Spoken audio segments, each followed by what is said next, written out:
The current YouTube landscape has viewers bombarded with constant ads, sometimes even 8 to 10 unskippable 5 to 10 second video ads. But how did it get to be this way? And how did the slow increase of ads impact the landscape over the last 15 years? And what's going to be in store for the future?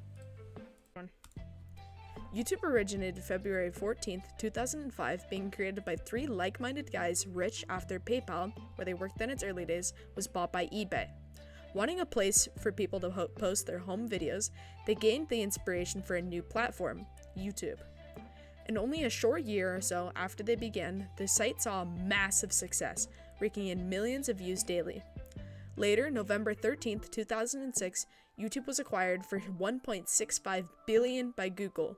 With Google needing to make money off their massive investment, they launched the first advertisement on the platform in August of 2007. These ads were small overlay ads taking up around 20% of the bottom of the user's screen, and were generally well received by the community at the time, giving all of the profit to YouTube and Google themselves. Many thought that this was going to be a natural step after the buyout by Google, but creators longed for more, wishing to make money off of the ads viewers were forced to watch via their videos. It wasn't until 2007 that the YouTube Partner Program was originally released, allowing for people to monetize their own videos. This inspired many of the larger creators of the era to quit their jobs and go full-time, allowing for better quality all around. These ads were done by putting beginning ads that played towards the beginning of the video, obviously, mid-roll ads on long 10 minute plus videos, and end ads on the videos.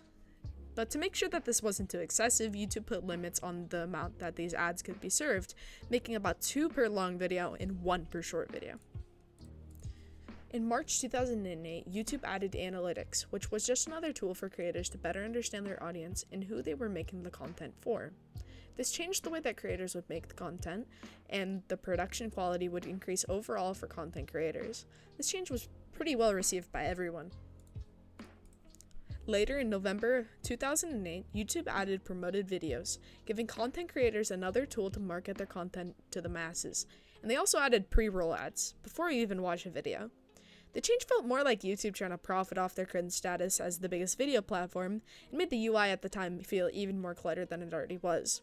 And the pre-roll ads felt more like another attempt for YouTube to capitalize. But for the time, and because of YouTube being bought for such a high price, people accepted the changes begrudgingly. The general YouTube ad policy stayed similar for the next 6 years, with small changes as the YouTube platform became bigger and more mainstream. But once again, the landscape changed when in February 2014, Susan Wojcicki became the CEO of YouTube. This made YouTube look more like a corporate dream. These are a few parts that I found from an interview that she took when she was brought in as the YouTube CEO. First thing you do when you wake up in the morning? Roll over and see if I can sleep in longer. Favorite app on your smartphone other than YouTube? Oh, Waze. Gets me places quickly, efficiently. Describe your management style in 1 word. Supportive.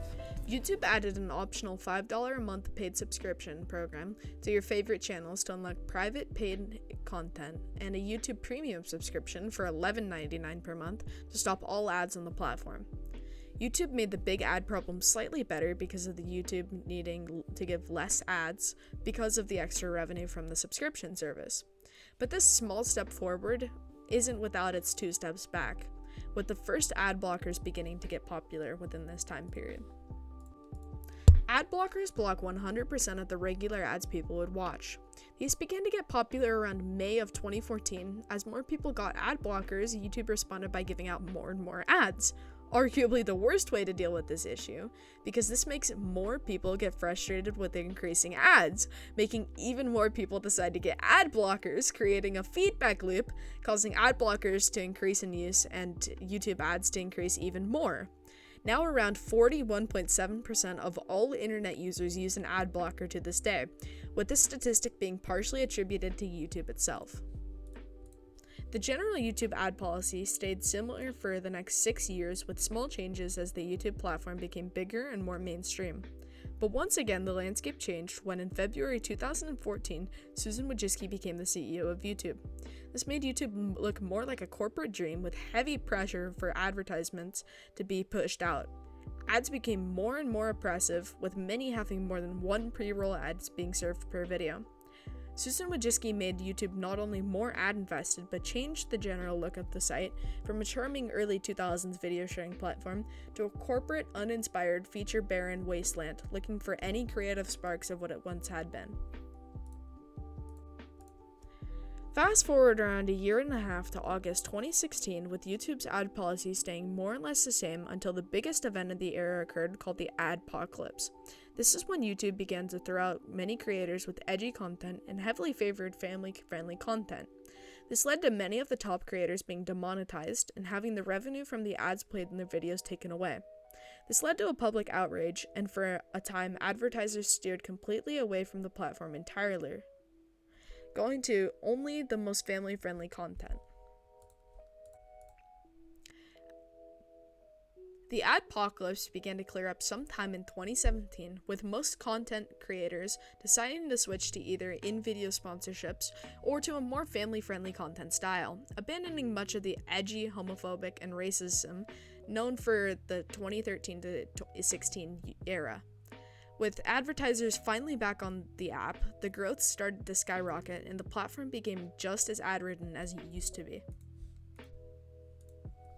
In 2019, the FTC published COPPA, which was projected to ruin many of the family channels and made-for-kids content that YouTube had once originally favored. COPPA outlined that children's data was not to be collected and that advertising to children was going to be outlawed from now on. Because of the diminishing ad money, this forced many of the channels in the era to be in a gray area, not being too edgy to stay monetized and not being too safe to keep advertising on. The policy had stayed similar until 2020 when the pandemic hit and the world shut down. This meant people were inside much more and wanting more YouTube videos to fill the void of entertainment. This caused a massive influx of new people to YouTube, making the company even richer and making the platform even more corporate and soulless. This brings us to the modern era, where up to 8 to 10 pre-roll ads were being tested on devices, and certain older ad styles are being phased in and out of favor for more modern ads, like the overlay banner ad that got replaced in April 6th, 2023. But now with Susan Wojcicki being replaced, it almost feels like a somehow even more corporate and soulless era is about to begin. But hey, that was just the history of ads on YouTube.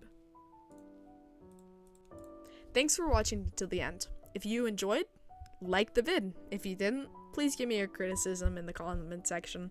I'll read it and reply. Have a good one. Peace.